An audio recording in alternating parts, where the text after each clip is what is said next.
समस्त को मोर नमस्कार। आज विश्व मातृ दिवस समस्त को शुभेच्छा और अभिनंदन।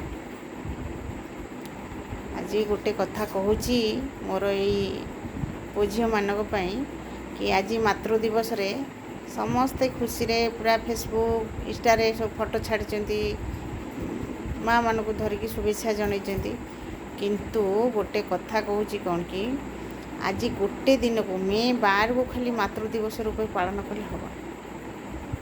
सबुदिन माँ मान को भल पाओ, माँ मान सांगरे रुह, भलरे निजे रुह, ताकू भी भलरे रख। सबुदिन को मातृ दिवस रूप पालन करवा उचित।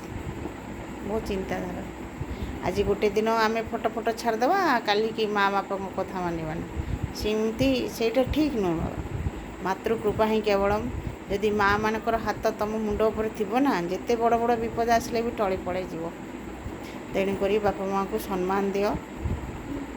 आ माँ मानक माँ मान को भी मुझे कहूँ आज जो माँ मैंने सब टे पुओ झील मैंने बड़ हो गले, बहु हेले, से माँ मैंने जानवा दरकार पुओ झील मान को जी भल पाँच बहु मान को भी से भल पातु, से फ्रीडम दिंतु, ताको इच्छा टिके बंचवा को दिंतु। कहीं शेष समय रे ना आमे से मानक पाखरु ही जिबा। आमे तांको जदि एई समय रे हैरान करथुआ, तांका मन भीतर कथाटा से कहि पार नथिए, कारण बहु आमे बहु हेइचंती ना, जानिचंती से समयर कथा कौन। तेणुकरी तांको सिमिति भाबिबा को दियंतु ना कि आपणकर परवर्ती पीरियड रे सीए से कथा को मन रखिथिबे कि सिमती किछि करबा को दियंतु ना। तांको भल पांतु, स्नेह करंतु, श्रद्धा करंतु। आपणकर परवर्ती समय निश्चय सुखमय हब। कहा जीवन रे केतेबेले दुख कष्ट आसीबो तो केही कहि परिबे ना। रोग देह पा से तो प्रारब्धर कथा, किंतु तो आम पाखरे बसिक भल कथा पदे कहि परिबे ना, टिके तो आउसी देई परिबे ना। तेणुकरी मोर सबू माँ मान को रिक्वेस्ट, समस्ते बहु मान को झील भली देखंतु, निश्चित भलरे रहिबे। आमे गोटे छुआटी जन्म करूचंती, केते कष्ट पाई ताकू जन्म करी टिके बड़ हेले आमठू केते स्नेह ममता पाई से जानुची माँ बोली डाकुची।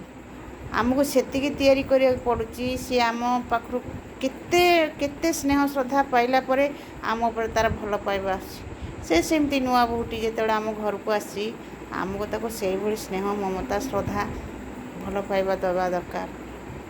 से सेतिकी जानले ना, निश्चित दिने ना दिने से आम निजर हब ही हब। मु ठीक कहूँ कि भूल कहूँ, कमेंट करेंगे निश्चय। आ कौन कह ये सब पुओ झील मान कहूँ सबुदिन मातृ दिवस करूँ। मे 12 खाली मातृ दिवस करूँ ना, सबुदिन को मातृ पितृ दिवस करूँ। मातृ कृपा ही केवल रखुची। जय जगन्नाथ।